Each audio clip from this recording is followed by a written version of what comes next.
I'm Deborah Borchardt, and this is your midday market update. Wow, this market is rocking. We got those non-farm payrolls results, and they liked what they saw, sending the market to Dow 15,000 for the first time. S&P going to, well, we're at 1616 right now. I'm here with Keith Bliss from Cuttone. Got his Dow 15,000 hat on.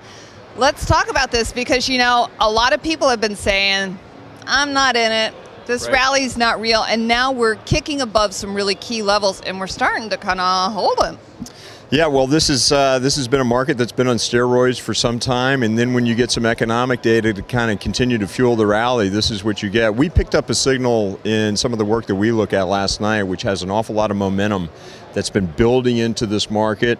Largely due to the earnings numbers that have been coming out from the first quarter. They've not been great from a sales standpoint, but again, they've not been fall off the edge of the world bad. So the momentum's been built in, and then the non-farms payroll number, the NFP number today, was what I like to call a Goldilocks number. Too high, people would have thought that the Fed would have been pulling back early. Too low, and we would have said, oh my God, the economy is really suffering. So listen, I'm not saying 165,000 a month is a great number. It'll still take us 20 to 25 months to get to that unemployment of 6.5%, which is the Fed's target. But again, it was right in line. We were off to the races from the very beginning. The economic numbers that we got out at 10 o'clock, again, were not that bad. They weren't great, but they weren't that bad.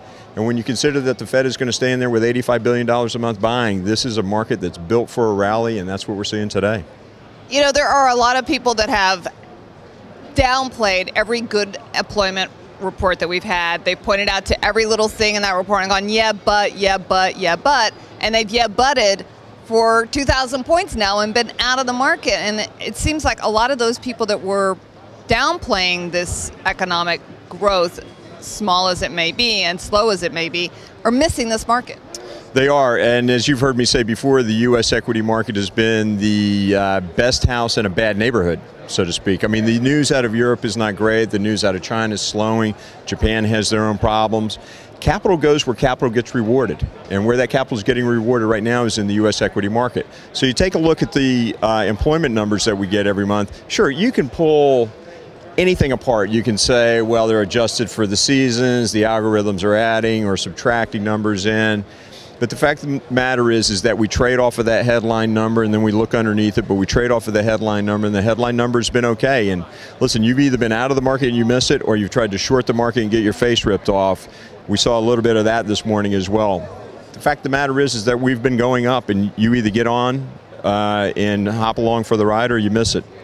All right, well, there you have it. We're going to keep our eye on these levels, and hopefully we can stay over some of these levels for the next few sessions. We're going to really start to break out. That's Keith Bliss from Cuttone, and I'm Deborah Borchardt with The Street.